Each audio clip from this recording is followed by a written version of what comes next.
പാലാ നഗരസഭാ ഭരണം പിടിച്ച ഇടത് കോൺഗ്രസ് വിമതരുടെ സഖ്യം സ്വതന്ത്ര കൗൺസിലർ മായ രാഹുൽ ചെയർപേഴ്സണായി തിരഞ്ഞെടുക്കപ്പെട്ടു. 10-നെതിരെ 16 വോട്ടുകളുടെ പിന്തുണയോടെയാണ് വിജയം. തന്നെ ഭരിക്കാൻ അനുവദിക്കാത്ത സാഹചര്യം മായ രാഹുലിന് ഉണ്ടാകാതിരിക്കട്ടെയെന്ന് മുൻ ചെയർപേഴ്സൺ ദിയ ബിനു പുളിക്കണ്ടൻ പറഞ്ഞു.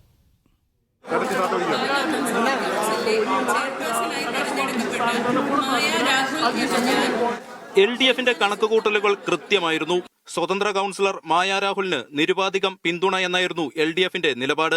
3 വിമത കോൺഗ്രസ് കൗൺസിലർമാരുടെ പിന്തുണ കൂടി ലഭിച്ചപ്പോൾ 16 വോട്ടുകൾക്ക് മായ രാഹുൽ പാലാ നഗരസഭ അധ്യക്ഷയായി.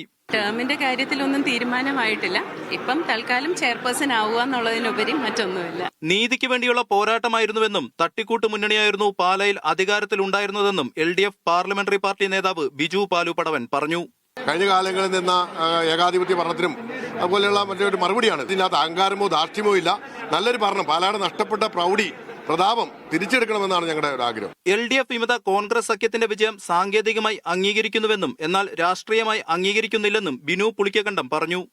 പിന്നിൽ നിന്നും മുന്നിൽ നിന്നും കുത്തിക്കൊണ്ട് ഒരു ജനകീയമായ അല്ലെങ്കിൽ ജനാധിപത്യ രീതിയിലുള്ള ഒരു സംവിധാനത്തെ സ്വാർത്ഥ ലാഭത്തിനു വേണ്ടി പുതിയ കൂട്ടുകെട്ടുകൾ ഉണ്ടാക്കി നേടുന്ന വിജയം അത് നന്മയുടെ വിജയമാണോ എന്ന് പാലായിലെ ജനങ്ങൾ ചുരുങ്ങിയ നാളുകൾക്കകം വിധി എഴുതുമെന്ന് മാത്രമാണ് അതിനെപ്പറ്റി. തനിക്ക് സംഭവിച്ച പോലെ ഭരിക്കാൻ പറ്റാത്ത സാഹചര്യം മായ രാഹുലിന് ഉണ്ടാകാതിരിക്കട്ടെ എന്ന് മുൻ ചെയർപേഴ്സൺ ദിയ ബിനു പുളിക്കകണ്ടം പ്രതികരിച്ചു. ജനങ്ങൾക്ക് വേണ്ടി നല്ല തീരുമാനങ്ങൾ എടുക്കുമ്പം എല്ലാവരും ഒരുമിച്ച് നിൽക്കും എന്ന് ഞാൻ വിശ്വസിക്കുന്നു. പിന്നെ തീർച്ചയായിട്ടും അവർക്ക് ഭൂരിപക്ഷമുണ്ട്. LDF സപ്പോർട്ടുള്ള 16 പേരുടെ ഭൂരിപക്ഷം അവർക്കുണ്ട്. അപ്പോൾ തീർച്ചയായിട്ടും ആ ഒരു പ്രതിസന്ധികൾ വരില്ല എന്ന് ഉറപ്പാണ്. വോട്ടെണ്ണലിന് കാത്തു നിൽക്കാതെ UDF കൗൺസിലർമാരെല്ലാം തന്നെ കളം വിട്ടു.